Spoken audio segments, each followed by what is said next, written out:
The Bert Show.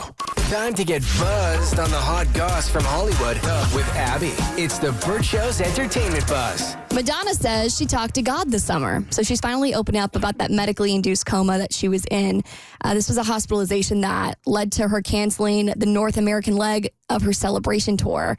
And she was in a 48-hour medically induced coma due to a bacterial infection.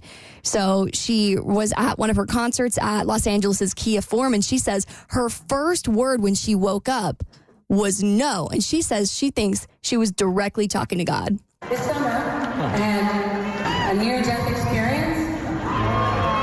Yes, and I'm not kidding. It was pretty scary. When I woke up, the first word I said was no. And I'm pretty sure that God was saying to me, you want to come with us? You want to come with me? You want to go this way? And I said, no. I didn't realize that it's negotiable. I didn't either. Like he gives you the option. Right? I think most people would go, nah, I'm not good right now. I'm fine. I'm fine here. And I would be afraid he would get upset and never ask me again. I think when you're Madonna, maybe you get special privileges, but Maybe. really what God No. needs. If God is telling Madonna that he's inviting her into heaven, I think she should take it because he might rethink it. Maybe it was one of those things like when you're inviting a friend out to dinner, you don't really want them to come, and it's like, but it's okay if you're busy. It's okay if you're busy. You can go on tour this summer. And Madonna was like, perfect, that works for me. But really, God needs to have a conversation with her about starting her concerts on time. I think most people would have appreciated that more than the death talk.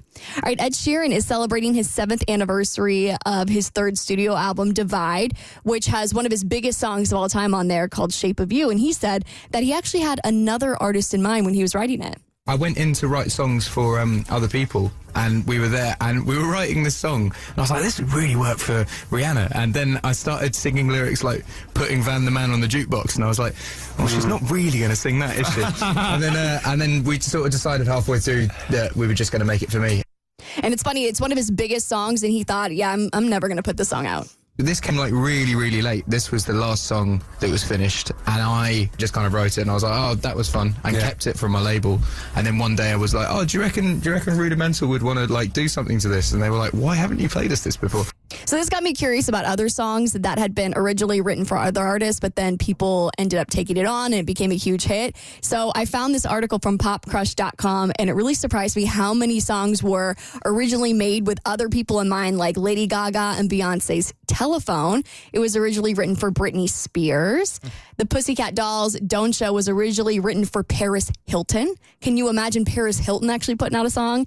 Beyonce's Halo. She did, remember? She did? Stars Are Blind. That's right. Oh, yeah. People panned it, but I didn't think it was all that. And I could totally see her do it, don't you?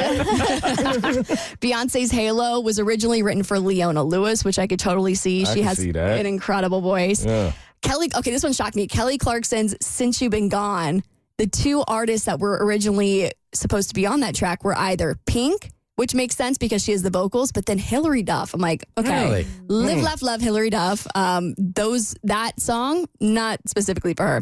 Rihanna's Umbrella was originally written for Britney Spears. Aerosmith's I Don't Want to Miss a Thing was originally written for Celine Dion. Justin Timberlake, Rock Your Body, originally written for Michael Jackson. Selena Gomez, Come and Get It, another Rihanna song. And Britney Spears' Baby One More Time was originally given to TLC. Instead of her. So, yeah, the more you know. Now, this is a collab that I did never see coming. Speaking of songs that surprised me, Pitbull and Dolly Parton are collabing. I love and it. You know what? It's kind of a bop. I love how that woman is able to reinvent herself time and time again while still staying true to like her roots and who she is. National treasure. I mean, And hands down. so is Dolly. Yeah.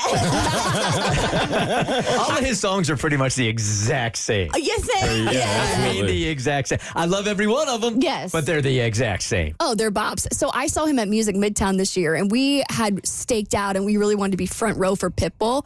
It is one of the best live concert experiences I've ever had because every song he has, despite the fact that it follows the same formula of we're in Miami and we're getting drunk, it's so fun. And he's such a great performer. Like, I left that concert being like, I really love I really love Pitbull, and I did see him give a little speech about this song that he put out with Dolly Parton. He said that he is now Dolly Parton. Yeah.